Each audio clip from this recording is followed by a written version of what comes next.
Hello everyone, back tuning in to today's third video. We're doing the 6th Christmas update for today's third video. So we began with Christmas updates on the 1st of November, and they've been rather spaced out and not that frequent since the beginning of November. They're going to get more regular now. You're going to see them more frequently. We've got 24 penciled in up to Christmas, 25 if you include the weekend forecast that we're going to do on Christmas Eve. You always do a weekend forecast on Christmas Eve. So you will be seeing the Christmas updates more regularly from this point onwards. The 6th Christmas update, I'll get on that for you very shortly. We'll see what the CFS V2 9-monthly forecast has in store for us tonight. And when we're a couple of weeks out from Christmas, we will move on to the shorter range GFS by way, and that's when we'll begin to put the detail in. At the moment, we're just looking for trends within the long range model because it's too far out to be forecasting the detail for Christmas at this point, at the 16th of November. That would be a bit silly to try and do that.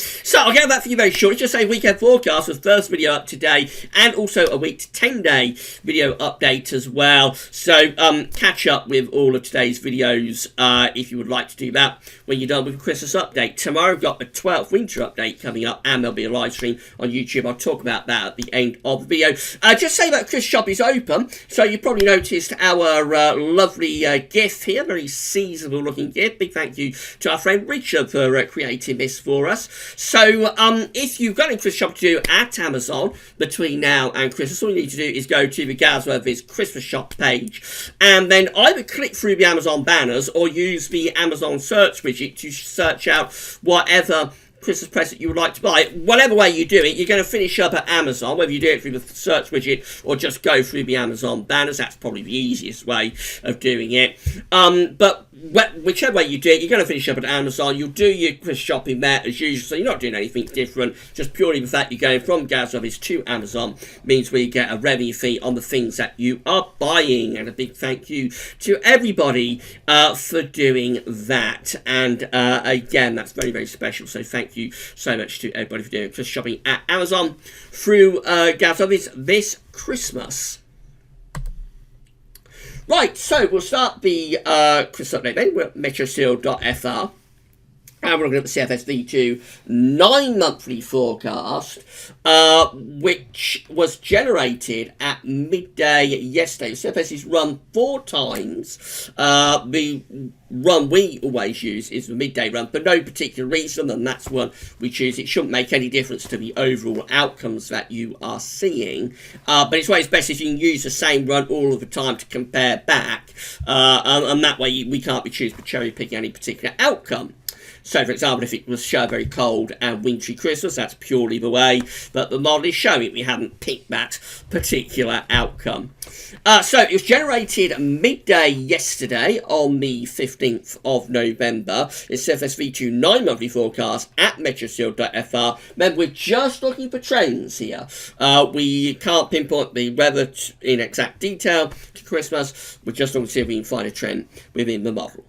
Right, so we begin on the 1st of December, and we've got low pressure sitting out to our west, bit of a mid-Atlantic ridge heading up towards Greenwich. It looks like that should force this low pressure across the country and introduce something colder in the days afterwards. Let's see what happens. This low will be bringing quite a bit of rain initially, but then it does get pushed through both to the east and to the south, and this ridge builds in from the northwest. So up to the 4th of December, and high pressure is sitting over Scotland. We're bringing in quite a cold easterly flow around that area of high pressure. This is a cold start to December with no doubt a lot of frost and maybe some freezing fog patches as well.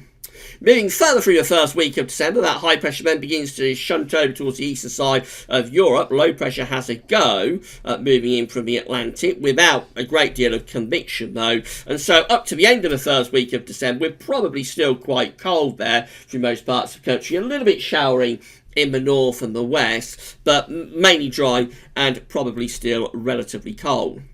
That's what we're looking as we move further into the second week of December. So an area of low pressure is heading in from off the Atlantic. That's coming into quite cold air there on the 8th of December. That could bring some snow with it as it bumps into the cold air. But it re-establishes an Atlantic sort of flow. Moving to the 10th of December, then we get this ridge of high pressure building through the country, so that maintains pretty chilly weather, probably dry and relatively frosty with that. We're up to the 12th of December now. This is the day of the general election, of course. Nothing particularly worrying there. We're bringing the weather system in from the northwest. That will bring a band of rain with it. And behind it, then we bring in some cooler air, maybe some wintry showers to northern Scotland. But nothing particularly dramatic. There'll be no problems voting from that. Then heading up towards the middle part of December, we go into an increasingly unsettled pattern now. So low pressure is deepening to the north of Scotland, looking quite stormy, quite wet and windy, but also relatively cold as well. That's a cold front pushing southwards across the country. It's introducing a pretty cold northwesterly actually behind it. So a band of rain sinking southwards, and then we go cold, maybe wintry showers or even snow showers up across Scotland in those cold northwesterly winds. We're up to the middle of December, so heading closer to Christmas, we find this area of low pressure then diving southwards within relatively cold air. That could bring some snow with it, and then as that clears away, the wind turns into the north. So we put in some cold northerly winds that bring snow showers to northern and eastern parts of the country, and then high pressure ridges in from the Atlantic. That settles things down and turns us frosty. We're getting ever closer to Christmas, up to the 19th of December now, and we're back into this cold run of northwesterly winds, bringing wintry showers to northern and western parts of the country. And there could be some snow showers up in Scotland, actually, with that. Elsewhere, it's just sort of wintry showers on those strong and cold northwesterly winds. This is quite a cold a run up to Christmas, Mo, and certainly for northern areas there will be the risk of some snow with this scenario.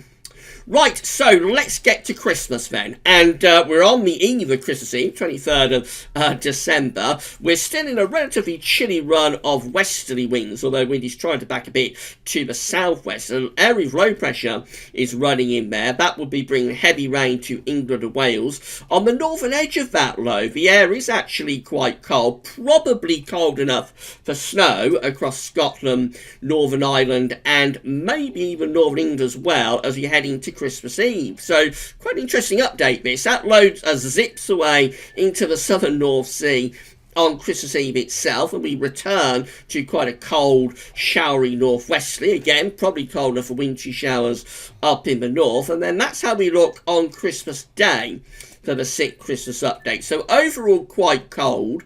Winds are from the west. This is all Atlantic driven stuff, but it's quite a cold variety of Atlantic driven stuff. The wind's coming off Greenland, so I mean it's Atlantic driven, it's westerly, but it's a cold version of it. We call this cold zonality when the wind is coming out of Greenland rather than pushing up from the Azores. So what this means is that for northern parts of the country, Christmas Day is probably quite cold, probably cold enough for wintry showers, although the wind is westerly. It's probably cold enough for wintry showers there for Scotland and Northern Ireland. For England and Wales, I suspect we're just a degree or two too warm. It's a fairly chilly Christmas, but probably more in way of rain down across England and Wales.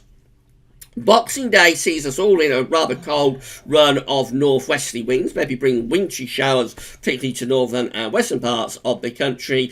Would certainly be seasonably chilly in the south and the southeast for your sort of Boxing Day post-Christmas walk. Beyond that, heading towards the Christmas to New Year period, high pressure begins to ridge up from the southwest. Still pretty cold under that ridge, certainly cold enough for night frost. And then heading in towards New Year, it looks like we break down that area of high pressure as the lows begin to drive back in from the Atlantic Ocean. That's New Year's Eve, looking quite stormy initially, and probably a little bit milder there. Winds, you'll notice, if you follow the isobars about the air, does originate from a mild source of the Atlantic. So that's a mild, wet, windy start to New Year's Eve. However, that quickly gets out of the way, and then we're going back into rather cold west-northwesterlies again.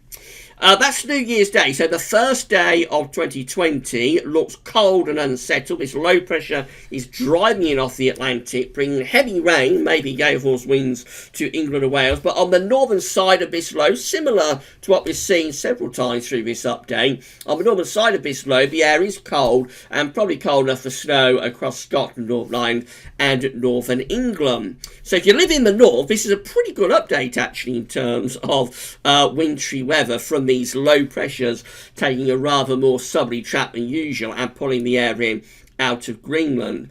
Then the low clears away to the east and we all go into a cold run of north-northeasterly winds there by the 3rd of January. We're all looking cold and there's a chance of snow showers in eastern parts of the country, and then high pressure building as we run further through the first week of January, settling things down, still cold and with a risk of overnight frost. We're beyond 12th night now and still looking dry, cold and frosty.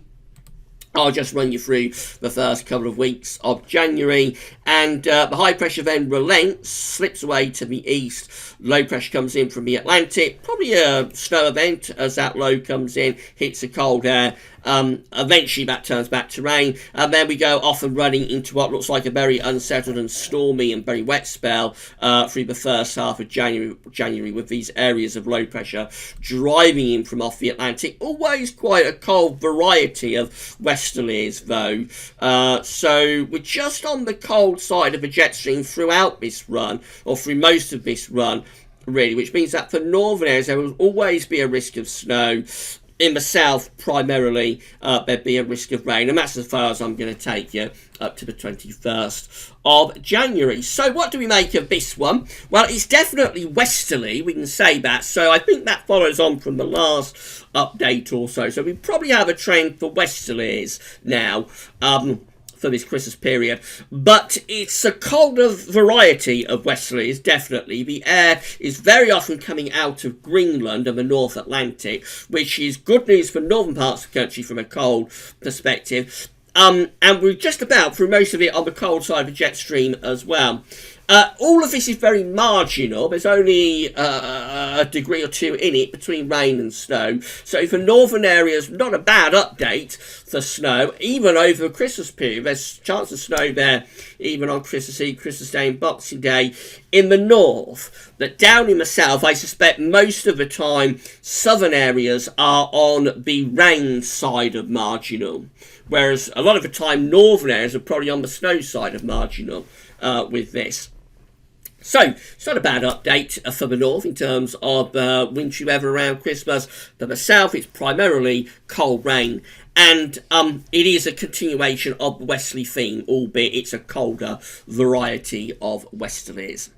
Right, so that's it for the 6th Christmas update. As I said, we're going to get more regular from this point onwards. The next update, the 7th update, will be with you on Monday. We'll do the 7th update on Monday. We'll see what CFSV2 has to say then. Don't forget to go to the Gareth Leathers Christmas shop and do your Amazon Christmas shopping if you would like to do that. Big thank you to everybody for doing that. Tomorrow, we've got the 12th winter update coming up for you. It's going to be a real epic, and it will include a prolonged section, a long section about ENSO. That'll be an interesting watch, and we'll be doing a live stream between 5 and 6 o'clock on YouTube tomorrow, discussing that winter update and no doubt other things too. I dare say probably Christmas might come up in that live stream, but we shall see. I never know what people are going to ask until I'm doing it. So we'll find out tomorrow. That'll be on the Gareth Leathers YouTube channel between 5 and 6 o'clock. The 7th Christmas update will be with you on Monday, same time, same place. That's all for now, and thanks for watching.